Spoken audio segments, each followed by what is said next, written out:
So welcome back to my channel, and in this video I'm going to touch on flexible dieting and how I transitioned from that into calories in, calories out diet, if you want to call it that.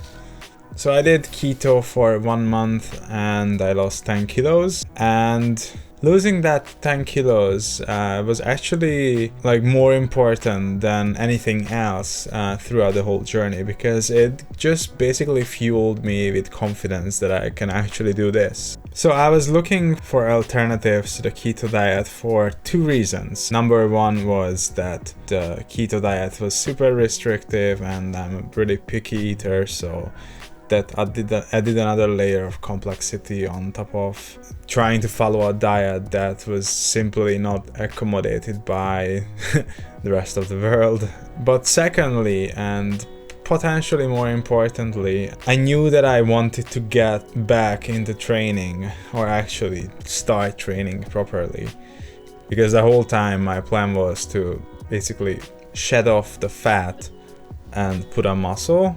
And on the keto diet I simply didn't have the energy to do exercise, nor did I have the strength. So I found out about the flexible dieting, or the if it fits your macros diet. So basically the whole premise of the flexible dieting is that you track macros, and it doesn't matter where your macros come from, as long as you hit them, you're good. In theory, you could do flexible dieting only eating McDonald's. As long as you hit your macros, you're good.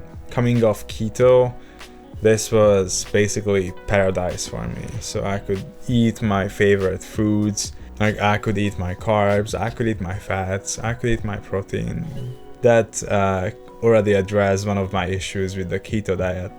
And it also addressed the second one. I had enough energy to start exercising. Coincidentally, I think it was almost exactly a year after I started keto that I finished my cut, so basically eating in a deficit. Until then, I was religiously tracking my macros using MyFitnessPal, and I still do. I still track my macros, but some people would argue that macros don't really matter, and I'm inclined to agree. So as I mentioned in my previous video, you have to eat enough protein. You just have to.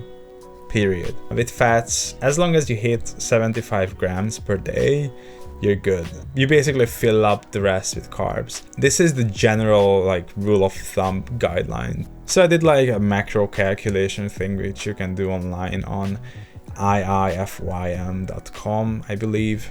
And based on your food preferences and based on the diet you're on, it will recommend the macro split for you. So basically, macro split describes how many grams of each macronutrients you want to eat, and that's kind of the premise of the flexible diet, that you just decide on your macros and you stick to them.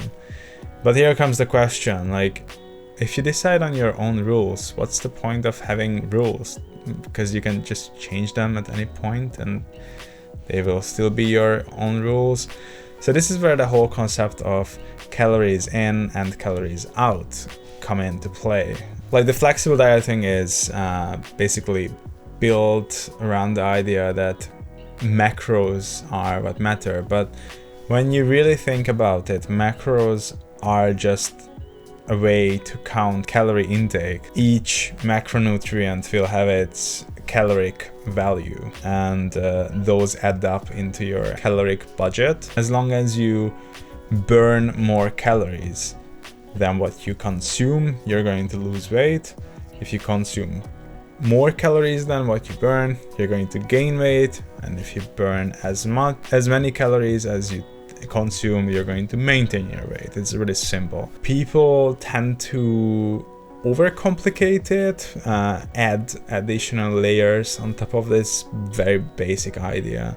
Because I was setting my own macro split on flexible dieting, it didn't really matter what the macro split was, as long as my caloric budget was on point. So basically, I decided that I would only track protein, making sure that I eat enough. At that point that you are tracking your protein, you might as well just track all your macros.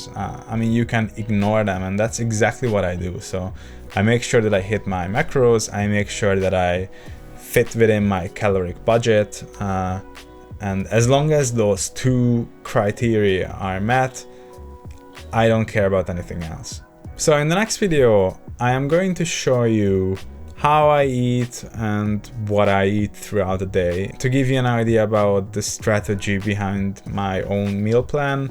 But until then, I thank you for your attention and I hope to see you in the next video. I forgot to mention in the previous video that if you like these videos, drop a comment, drop a like, subscribe, press the bell icon, follow me on Instagram, do all the things. Please do all the things.